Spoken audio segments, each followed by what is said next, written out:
Hello, मैं मोहम्मद मुसब्बिर हसन लेकर आया हूं आपके लिए 11th एंट्रेंस की प्रीवियस ईयर क्वेश्चन की सीरीज, जिसमें अब तक हमने ग्रेविटेशन तक के चैप्टर को डिस्कस कर लिया था और उसी सीरीज को हम आगे कंटिन्यू करेंगे। ठीक है, इल्म अचीवर के यूट्यूब चैनल पे। ठीक है, अगर आपको हमारी ये सीरीज अच्छी लगती है तो लाइक, शेयर और सब्सक्राइब करना ना भूलें। ठीक है, तो आगे का आज का जो हमारा टॉपिक है वो है हमारा work, energy and power. Work, energy and power.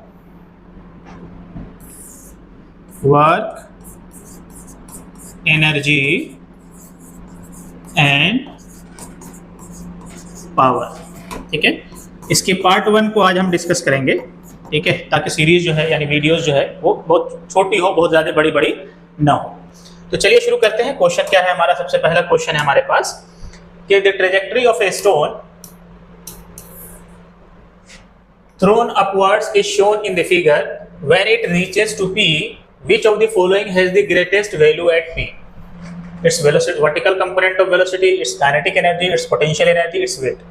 ठीक है, तो कह रहा है कि एक पार्टिकल है, उस मतलब स्टोन है, उसको फेंका गया ऊपर की तरफ कुछ इस तरीके से। ठीक है, जिसका ट्रेजेक्टरी जो है इस तस्वीर में दिखाया गया, मतलब यहाँ से ऐसे फेंका गया है।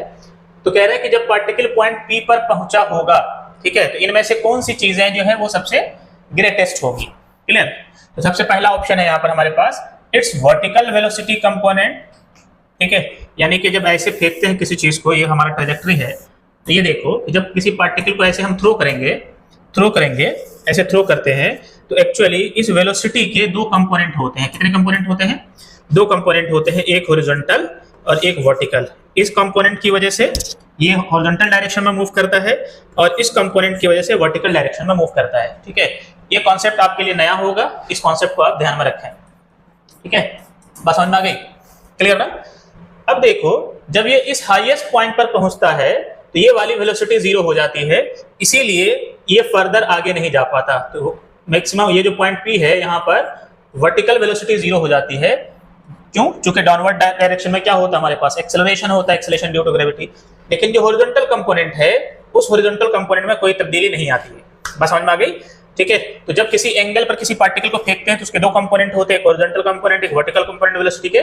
तो vertical component maximum highest point पर क्या हो जाता है? 0 हो जाता है। इतनी बात समझ में आ गई?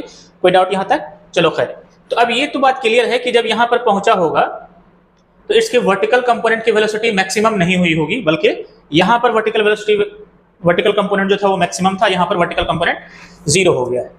दूसरा ऑप्शन है काइनेटिक एनर्जी। नहीं, वेलोसिटी की वैल्यू तो यहाँ पर ज्यादा थी, यहाँ पर तो कुछ कम हो गई है, इवन वर्टिकल वेलोसिटी खत्म हो गई है, तो काइनेटिक एनर्जी भी मैक्सिमम नहीं रही होगी। इट्स पोटेंशियल एनर्जी, हाँ पोटेंशियल एनर्जी मैक्सिमम हो गया होगा, क्योंकि ग्राउंड क्या होता है? रेफरेंस होता है, और इससे किसी हाइट पर अगर गए हो तो वहां पर पोटेंशियल एनर्जी क्या हो गया होगा? mgh हो गया होगा। ठीक है, वेट नहीं, वेट जो है ये मैक्सिमम नहीं हुआ होगा, क्योंकि अर्थ के सेंटर से जैसे जैसे हम दूर जाते हैं तो हमारा वेट जो है वो क्या होता है? डिक्रीज होता है। ठीक है, तो हमारा करेक्ट आंसर क्या हो जाएगा? Option number C. देखो, हालांकि ये सवाल बहुत आसान था, लेकिन मैंने बाकी के जो ऑप्शंस थे उनको भी समझाने की कोशिश की है कि ये आंसर क्यों नहीं है, ये क्यों नहीं है, ये क्यों नहीं है। क्लियर? समझ में बात है कि नहीं? बच्चे आराम से कर लेते हैं कि किसी हाइट पर गया तो पोटेंशियल एनर्जी मैक्सिमम हो गई होगी, सवाल इतना सही था। ठीक है, लेकिन बाकी के ऑप्शन को भी हम ध्यान में रखें कि वर्टिकल कंपोनेंट का क्या मतलब होता है, हॉरिजॉन्टल कंपोनेंट का क्या मतलब होता है। ठीक है, तो उनकी चर्चा भी यहाँ पर कर दी गई है। लेकिन फिर भी अगर इस कंपोनेंट के बारे में जानना हो, वेक्टर वगैरह के, तो आप कमेंट कर देना, मैं उनकी कोशिश करूंगा कि शॉर्ट्स वीडियो बना दूंगा, एक छोटी सी वीडियो जो आपको मिल जाएगी। क्लियर? कंपोनेंट में अगर आपको परेशानी होती है तो। ठीक है, तो अगले सवाल पे चलते हैं। नेक्स्ट क्वेश्चन हमारे पास क्या है? क्वेश्चन नंबर 2 है कि the ratio of potential energy on the moon at a height 4 meter and 6 meter for an object of mass 5 kg is। ठीक है, तो कह रहा है कि रेशियो बताओ किसका? Potential energy on the moon at a height of 4 meter and 6 meter of an object of mass 5 kg is। ठीक है, तो कह रहा है कि ये जो पूरा सिस्टम है वो कहाँ पर है? मून पर है। ठीक है, तो कह रहा है मून के ऊपर 4 मीटर की ऊंचाई पर और 6 मीटर की ऊंचाई पर जो पोटेंशियल एनर्जी है उसका रेशियो क्या होगा। तो देखो कि भाई पोटेंशियल एनर्जी का फॉर्मूला क्या होता है? पोटेंशियल एनर्जी बराबर होता है m acceleration due to gravity on moon into height. ये लिख देंगे, तो क्या हो गया? Potential energy at 4 metre upon potential energy at 6 metre, तो कहोगे मास की वैल्यू तो होगी 5, एक्सेलरेशन ड्यू टू ग्रेविटी वहां कितना होता है? g/6 होता है। ठीक है, हाइट पहले की 4 मीटर है, यहाँ मास 5 ही रहेगा, acceleration due to gravity g/6 होगा, और हाइट दूसरे के लिए 6 हो जाएगा। तो क्लियर है, ये दोनों चीजें तो कैंसिल ही हो जानी है, ठीक है। 2 2 ज़ा 4 और 2 3 ज़ा 6, तो पोटेंशियल एनर्जी का रेशियो जो है वो कितना हो जाएगा, 2:3 हो जाएगा। पोटेंशियल एनर्जी का रेशियो कितना हो जाएगा, 2:3 हो जाएगा।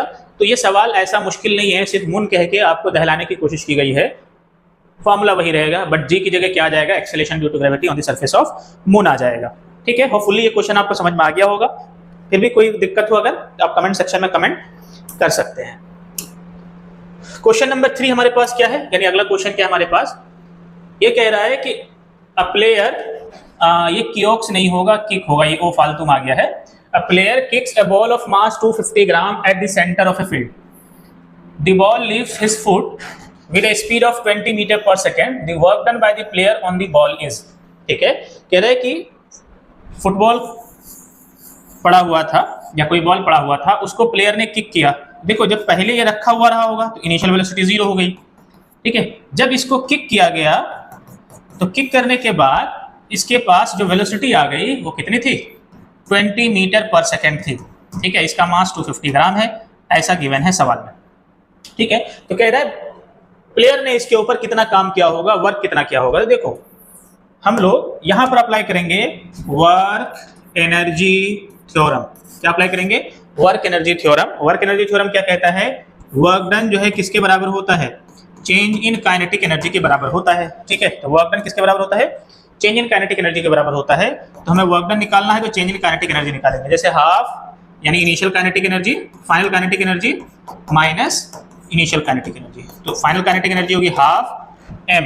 एम देखो ऐसा यूनिट में क्या हो जाएगा, 250/1000 इंटू वी स्क्वायर यानी 20 का स्क्वायर माइनस हाफ 250/1000 इंटू 0, चूंकि इनिशियल वेलोसिटी तो 0 थी तो ये चीज तो खत्म हो जाएगी। ये हो जाएगा देखो 0 से 0 खत्म और 25 4 ज़ा 100, ठीक है।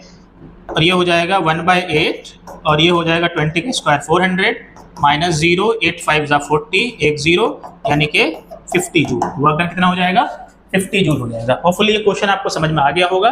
मैंने शुरुआत में भी कहा है कि इस सीरीज के अगर वीडियोस आपको अच्छी लगती है तो लाइक और शेयर करना ना भूलें, ठीक है। और आप हमारे साथ जुड़ सकते हैं, ठीक है। उनके लिए जो है जो फ्रंट पेज था उस पर मोबाइल नंबर वगैरह दिया हुआ था, उनको आप उन पर आप रब्ता कर सकते हैं, ठीक है।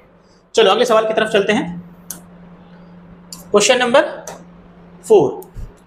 क्वेश्चन नंबर 4 क्या कह रहा है, जरा इसको भी देखते हैं। कह रहा है 2 bodies of mass 4 kg and 8 kg have same kinetic energy. दो बॉडी है, एक का मास 4 kg है, दूसरे के बाद मास 8 kg है, दोनों के पास सेम काइनेटिक एनर्जी है, याद रखना है। Ratio of their linear momentum is, तो उनके लीनियर मोमेंटम का रेशियो क्या होगा, ठीक है। तो ये देखो काइनेटिक एनर्जी और मोमेंटम के बीच का रिलेशन, काइनेटिक एनर्जी और मोमेंटम के बीच का रिलेशन क्या होता है, हम लिखते हैं काइनेटिक एनर्जी बराबर p²/2m, ठीक है। अगर किसी को डाउट हो कि ये चीज़ें कहाँ से आई है, ठीक है, तो उसके लिए कमेंट कर देना, ठीक है, तो हम देख लेंगे बाद में। तो काइनेटिक एनर्जी बराबर होता है p²/2m। तो अब देखो कह रहा है दोनों बॉडी की काइनेटिक एनर्जी सेम है, तो पहले के लिए लिख लेते हैं काइनेटिक एनर्जी बराबर पहले के मोमेंटम का स्क्वायर अपॉन 2 इंटू पहले का मास 4 kg। दूसरे के लिए क्या लिख लेंगे, काइनेटिक एनर्जी बराबर ये फर्स्ट के लिए और ये सेकंड के लिए क्या लिखोगे, दूसरे के मोमेंटम का स्क्वायर अपॉन 2 इंटू दूसरे का मास कितना है 8 है। तो यहाँ से अगर रेशियो लोगे तो देखो यहाँ से क्या आ जाएगा, यहाँ से क्या आ जाएगा, देखो अगर तुम गौर करोगे तो आ जाएगा, देखो P1 बराबर आएगा 4 2 ज़ा 8 या P1 स्क्वायर बराबर ऐसे होगा 8 टाइम्स काइनेटिक एनर्जी, ठीक है। अब नीचे दूसरा क्या आएगा, P2 स्क्वायर की वैल्यू कितनी आएगी, P2 स्क्वायर की वैल्यू कितनी आ जाएगी 16 टाइम्स काइनेटिक एनर्जी। तो यानी ये रेशियो लेंगे तो ऐसा आएगा, ठीक है। मतलब P1 स्क्वायर की वैल्यू यहाँ से आ गई, P2 स्क्वायर की वैल्यू यहाँ से आ गई और इनको कैंसिल कर दो, 8 2 ज़ा 16, तो P1:P2 ये कितना हो जाएगा 1:√2 हो जाएगा। कितना हो जाएगा 1:√2 हो जाएगा। क्लियर, बस समझ में गई, कितना हो जाएगा 1:√2 हो जाएगा। क्लियर। कुछ लोग इनको डायरेक्टली ऐसे भी कर सकते हैं, ठीक है। ये काइनेटिक एनर्जी का फॉर्मूला होता है p²/2m, ठीक है। और काइनेटिक एनर्जी दोनों के लिए क्या है, सेम है और 2 भी सेम है। तो मोमेंटम जो है वो एक्चुअली वो क्या होगा √2m into kinetic energy. Ratio ले सकते हैं सीधा P1:P2, कांस्टेंट को हटा दो तो m1:m2 का रूट, सीधा ये रिजल्ट भी अप्लाई कर सकते हैं। तो इनके हिसाब से क्या हो जाएगा 4/8 का रूट, अंदर कैंसिल हो जाएगा, 4 1 4, 4 2 8, 1:√2। ठीक है, तो ये मैंने उस मेथड से किया है ताकि एक आम बच्चा भी समझ जाए कि कैसे लगाया गया है। और यहाँ पर हमने क्या किया है, प्रोपोर्शनलिटी वाले कॉन्सेप्ट को यूज किया है। इस शॉर्टकट का मतलब ये नहीं कि कोई जुगाड़ है, जुगाड़ नहीं है, ये मैथमेटिक्स है। बात समझ में आ गई?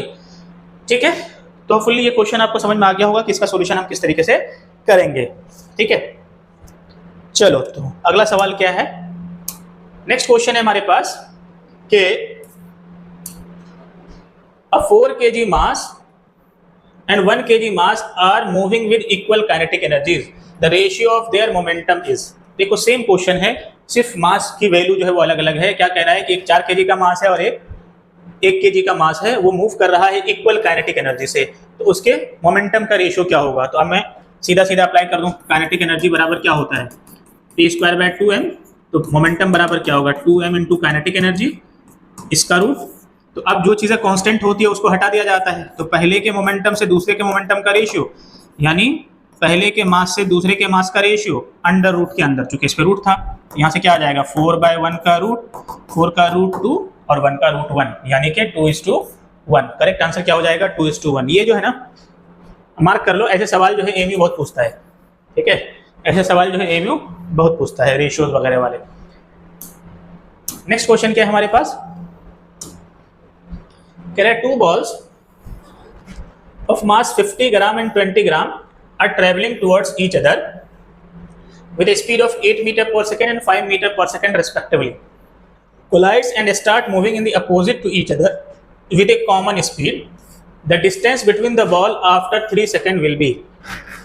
देखो इस सवाल में को हमने वर्क एनर्जी के अंदर जरूर रख दिया है, लेकिन कायदे से ये देखा जाए तो ये कोलिजन का सवाल है।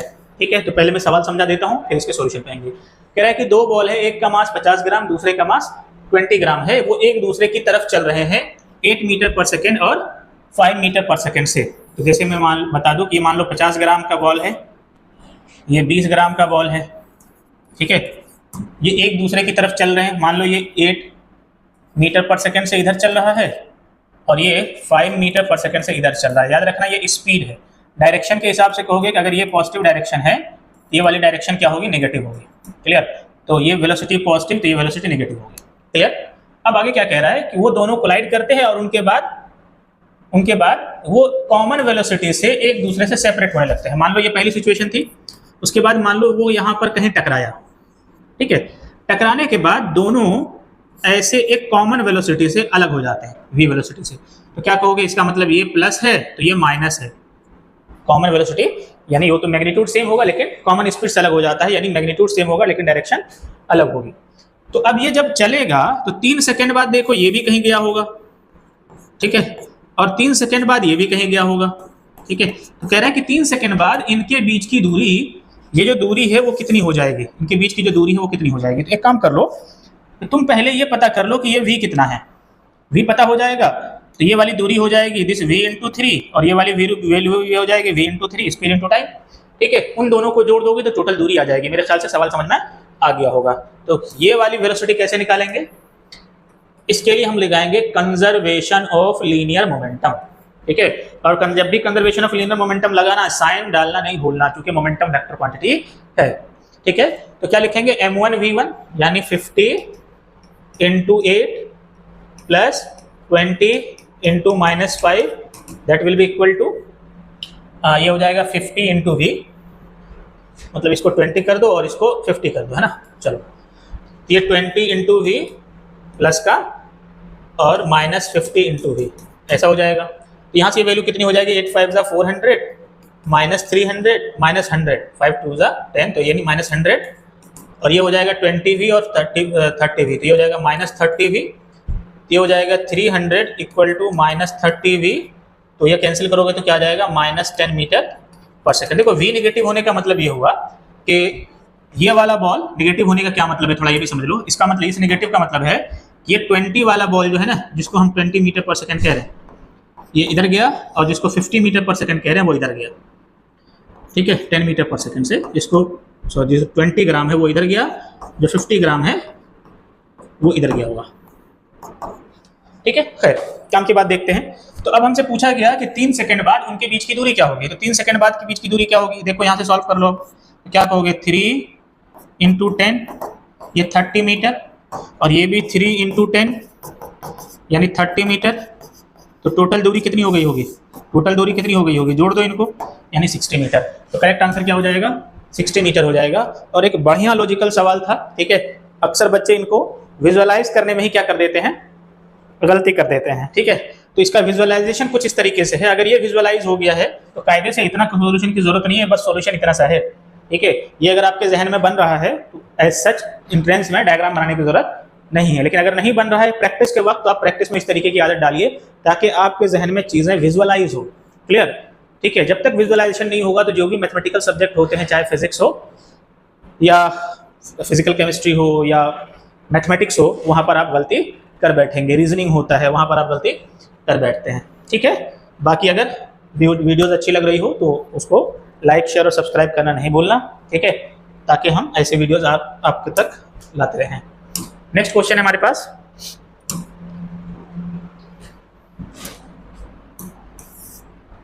The difference in the final and initial kinetic energies of a particle of mass 20 gram in travelling a distance of 120 meter with a constant acceleration of 4.1 meter per second square is।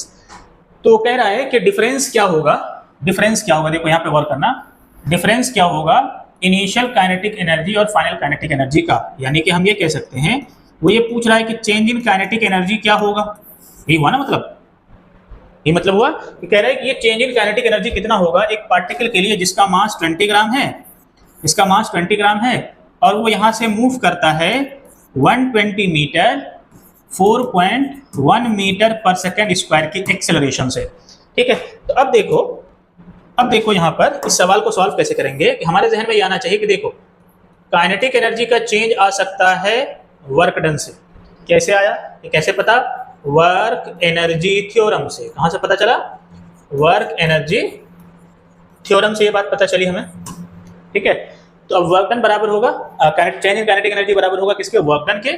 और work done यहाँ पर हम निकाल सकते हैं, ठीक है, मतलब अगर इसी डायरेक्शन में चला है तो फोर्स इनटू डिस्प्लेसमेंट से, और फोर्स को लिख सकते हैं एम ए, तो mass into acceleration into displacement. तो मास है कितना हमारा 20 ग्राम, इसको ऐसा यूनिट में बदल दो तो ऐसा हो जाएगा, एक्सेलरेशन है 4.1 एंड डिस्प्लेसमेंट इज 120 मीटर। तो 2 जीरो तो ऐसे ही खत्म हो जाएंगे, इससे और इससे, और इनको आप क्या कर लो, मल्टीप्लाई कर लो। तो 12 2 24, नीचे 10 रहने दो, 24,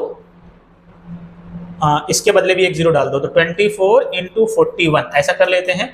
तो 24 4 4 दा 16 और 4 2 8 + 1 9, तो कितना हो जाएगा 984, और नीचे 100 है तो कितना हो जाएगा 9.84 जूल, ठीक है। बस समझ में आ गई, तो आंसर हो जाएगा हमारा 9.84 जूल। क्लियर। तो अब देखो यहाँ पर चेंज इन काइनेटिक एनर्जी पूछा है, लेकिन जो डेटा दिया है आप उससे क्या निकाल सकते हैं, वर्क डन निकाल सकते हैं। तो आपको ये स्टेटमेंट पता होना चाहिए वर्क एनर्जी थ्योरम का, ठीक है। या कभी ऐसा भी हो सकता है कि चेंज इन काइनेटिक एनर्जी आप आराम से निकाल सकते हैं, लेकिन वर्क डन पूछा गया हो तो इधर वाला हिस्सा कैलकुलेट कर लेंगे तो ये आ जाएगा। क्लियर, ऐसा पीछे सवाल था भी, ठीक है। चलो अगले सवाल पे चलते हैं। क्वेश्चन नंबर 8 क्या है हमारे पास, क्वेश्चन नंबर 8 है a motor bike takes 30 kilo joule energy to increase its initial kinetic energy 10 kilojoule and velocity 18 km/h in 10 second, ठीक है। इस क्वेश्चन में मैंने करेक्शन किया है, जो ओरिजिनल क्वेश्चन था उसमें यहाँ पे 2 लगा हुआ था, तो वो 2 के हिसाब से सवाल गड़बड़ हो रहा था, तो ये 2 नहीं है, 2 हटा देना, ठीक है। तो खैर कह रहा है एक मोटर बाइक है वो 30 किलो जूल एनर्जी लेता है ताकि वो अपनी इनिशियल काइनेटिक एनर्जी जो कि 10 किलो जूल थी और वेलोसिटी 18 km/h थी, उसको बदल के क्या कर सके, उसको बदल सके कितनी देर में, 10 सेकंड में। तो कह रहा है final velocity attend by the motor bike will be, तो फाइनल वेलोसिटी मोटर बाइक ने कितना अचीव किया होगा। तो सबसे पहले देखो कि इनिशियल काइनेटिक एनर्जी उसके पास 10 किलो जूल थी, है ना। इनिशियल वेलोसिटी उसके पास 18 km/h है, ठीक है। फाइनल काइनेटिक एनर्जी कितना हो गया होगा, देखो 10 किलो जूल पहले से था और वो 30 किलो जूल एनर्जी लिया है, तो टोटल कितना हो गया होगा 40 किलो जूल एनर्जी हो गया होगा। फाइनल वेलोसिटी कितनी होगी ये सवाल में पूछा गया है, ठीक है।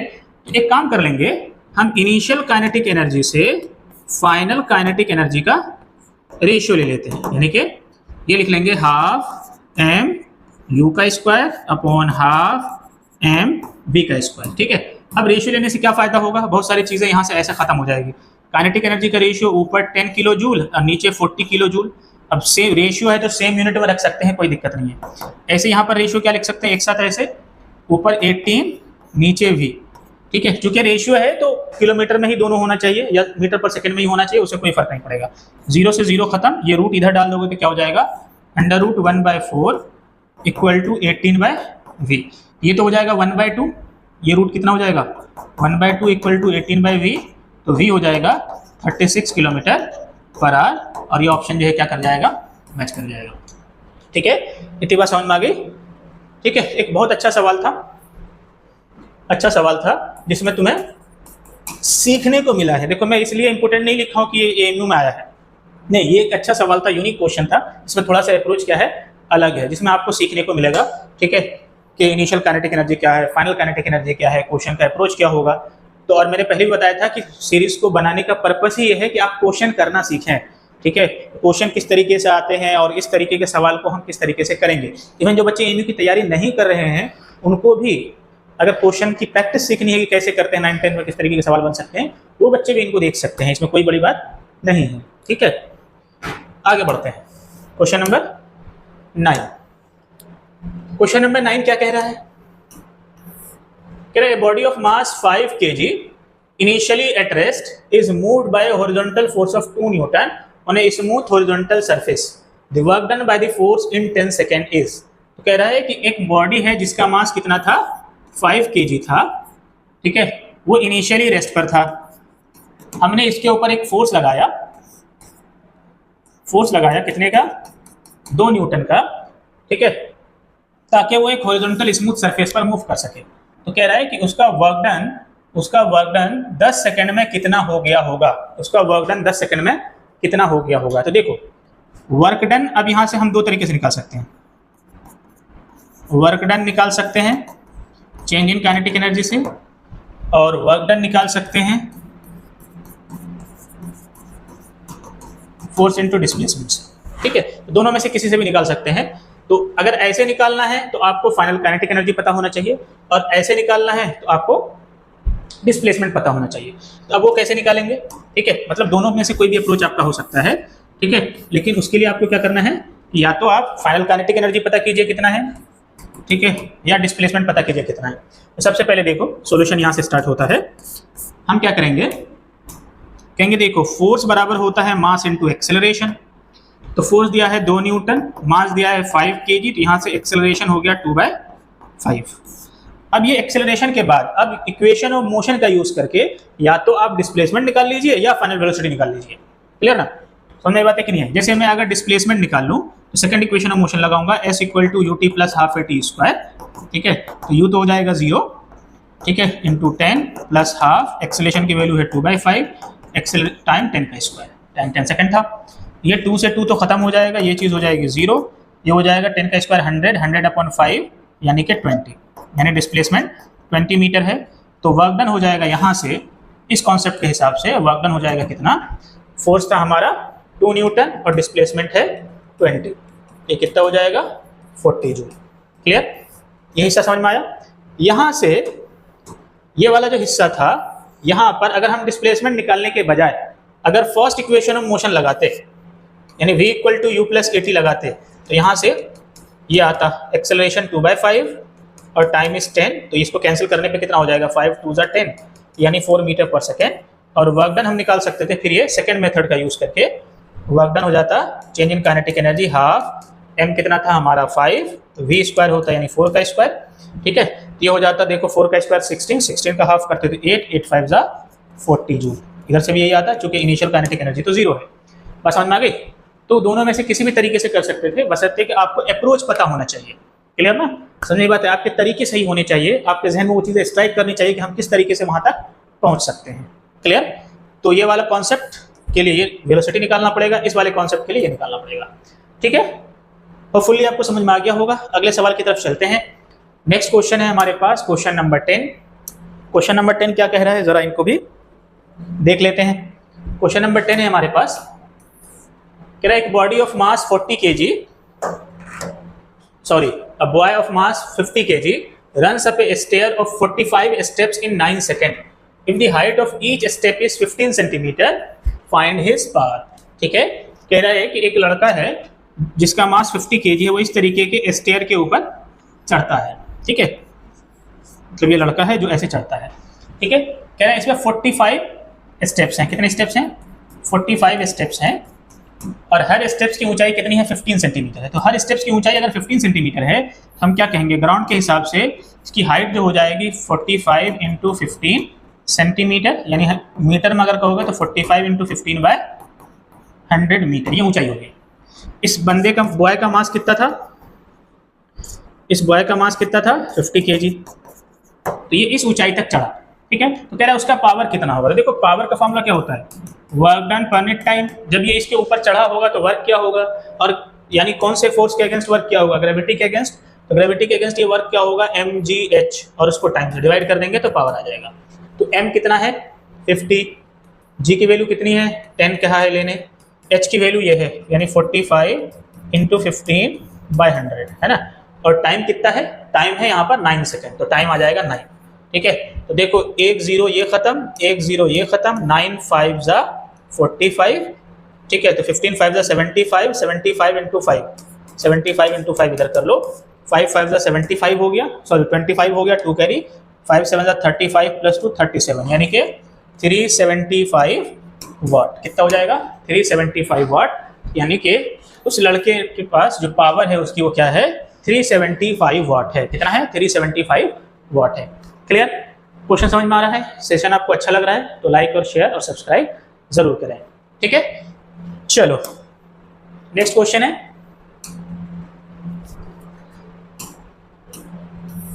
A ball is thrown up with a kinetic energy of 20 joule. एक बॉल है, उसको ऊपर की तरफ फेंका गया है, initial kinetic energy 20 joule apply करके। अब कह रहा है if it reaches a maximum height of 1 metre the mass of the ball is. ठीक है, और वो मैक्सिमम ऊंचाई 1 मीटर की ऊंचाई तक जा पाता है। एक बॉल है, इसको यहाँ पर एनर्जी दी गई, काइनेटिक एनर्जी दी गई 20 जूल की। कह रहा है कि ये जा पाता है मैक्सिमम ऊंचाई 1 मीटर तक। ठीक है, तो इस बॉल का मास कितना था ये बताइए। देखो, मैं इसके लिए कहूंगा कि तुम लगा दो conservation of mechanical energy. Conservation of mechanical energy मतलब ये इनिशियल पॉइंट, ये फाइनल पॉइंट, यहां पर ये फाइनल, ये इनिशियल। कहोगे potential energy initial, kinetic energy initial बराबर होगा potential energy final plus kinetic energy final, ऐसा लिखोगे। पोटेंशियल एनर्जी इनिशियली 0 है, काइनेटिक एनर्जी इनिशियली 20 जूल है, पोटेंशियल एनर्जी फाइनली कितना होगा? फाइनली कितना होगा?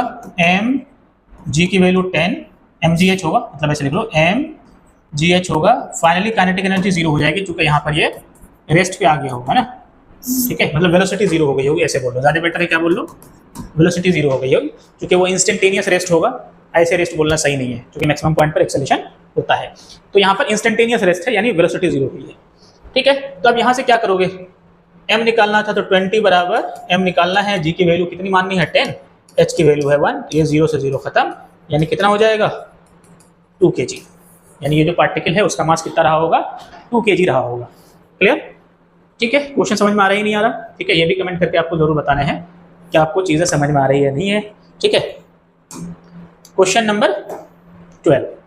क्वेश्चन नंबर 12 क्या कह रहा है, देखते हैं। कह रहा है what is the work to be done to increase the velocity of a car from 36 kilometre per hour to 72 kilometre per hour if the mass of the car is 1500 kg। कह रहा है एक कार है, उसकी velocity जो है 36 kilometre per our से 72 kilometre per our तक ले जाना है, और उस कार का मास कितना है? 1500 kg है। ठीक है, तो कितना वर्क करना पड़ेगा? तो सिंपल सी बात है, वर्क डन बराबर change in kinetic energy. Clear? तो काइनेटिक एनर्जी का चेंज निकाल दो, लेकिन उसके लिए initial velocity 36 kilometre per our है, इसको मीटर पर सेकंड में बदलो। 36 इंटू मैंने कहा था 5/18 से मल्टीप्लाई कर देना। 5/18 कहाँ से आया है? मतलब ये 1000 मीटर और नीचे 3600 सेकंड। ठीक है, तो उससे आ जाएगा 18 2 36, ये हो जाएगा 10 मीटर पर सेकेंड। फाइनल वेलोसिटी कितना है? 72 किलोमीटर पर आवर, ये हो जाएगा 36 इंटू 5/18। और अभी मैंने बताया 5/18 का मतलब क्या है? ये यहाँ से आया है, किलोमीटर को 1000 लिखोगे और 1 घंटे को 3600 सेकंड अपॉन में, तो कैंसिल करने पे जाता है। ठीक है, चलो खैर, तो इसको कैंसिल करते हैं। ये कैंसिल करने पे क्या आ जाएगा, 18 2 36, ठीक है, सॉरी ये 72 था, तो 18 4 76, तो ये हो जाएगा 20 मीटर पर सेकेंड, ठीक है। तो ये फाइनल वेलोसिटी है, इनिशियल वेलोसिटी, इसको यहाँ रख दो। वर्क डन बराबर चेंज इन काइनेटिक एनर्जी, तो half m v square minus half m u square, half और एम कॉमन ले लो, ठीक है, तो v square minus u square, तो हाफ एम की वैल्यू 1500, ठीक है, और वी स्क्वायर यानी कि 20 का स्क्वायर माइनस 10 का स्क्वायर, ये हो जाएगा। तो यहाँ से कैंसिल करने पर ये आ जाएगा हाफ इंटू 1500, और ये हो जाएगा 400 माइनस 100 300, और इनसे इनको कैंसिल कर दो तो ये हो जाएगा 150। तो देखो 3 0 तो ऐसे आ जाएगा, और 15 का स्क्वायर 225, यानी इतना जूल हो जाएगा, ठीक है, यानी 225 इंटू 10 की पावर 3 जूल, ठीक है। तो कितना हो जाएगा ये रिजल्ट, 225 इंटू 10 की पावर 3 जूल, इतनी एनर्जी हो जाएगी, ठीक है। तो आज के सेशन में हम यहीं तक रखते हैं, बाकी हम इसके नेक्स्ट पार्ट में ऐसे ही क्वेश्चन को डिस्कस करेंगे, ठीक है। बाकी जो है आप सेशन को लाइक, शेयर और सब्सक्राइब जो है वो करते रहें, ठीक है। और आपके जैसे जो बच्चे पढ़ने वाले हो, दोस्त वगैरह हो, उनसे आप क्या कर सकते हैं, उनको बता सकते हैं, ठीक है। Thank you.